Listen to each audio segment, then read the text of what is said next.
দুপুরে মায়ের বানানো খাসির মাংস ফ্রাইড রাইস দিয়ে কবজি ডুবিয়ে খেয়ে একটা দারুণ ভাত ঘুম দিয়ে উঠে বসে ভাবছি সকাল না সন্ধ্যা বুঝতে না পেরে বসে বসে যখন ঢুলছি, শ্বশুরমশাই বললেন, সবাই রেডি হয়ে নাও, ঠাকুর দেখতে যাব 4 জনে মিলে।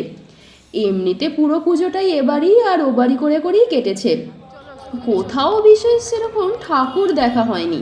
তাই ভাবলাম ভালোই হলো, স্থানীয় যে ঠাকুরগুলো সেগুলো দেখা হয়ে যাবে।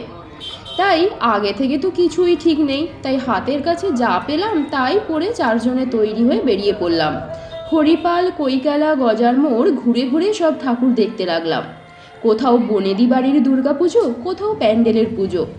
এক একটা মূর্তি অসাধারণ করেছে। মা দুর্গার মুখখানি কি অপূর্ব সুন্দর করে যে একজন শিল্পী তৈরি করেন, ভাবতেই কষ্ট লাগছে। কাল আবার দশমী, এত আনন্দ, এত আলো, তোড়জোড় সব শেষ। কাল বাদ পরশু আবার ফিরতে হবে চেন্নাই, আবার সেই একঘেয়ে জীবন। বিয়ের বছরে পুজোটায় আসতে পারিনি, কিন্তু এবছরে মা দুর্গার কৃপায় বাড়ি আসতে পেরেছি, এই অনেক। বিয়ের আগে মা কিংবা বন্ধুদের সাথেই বেরোতাম ঠাকুর দেখতে, সে জীবন সত্যিই খুব মনে পড়ে এখন। কিন্তু এখন অনেক দায়িত্ব, অনেক কাজ।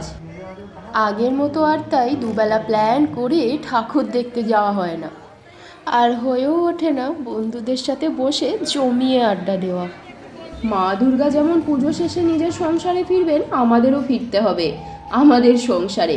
তাই মায়ের কাছে এটাই প্রার্থনা করি, সবাইকে নিয়ে আমরা যেন সুখে শান্তিতে সংসার করতে পারি মা।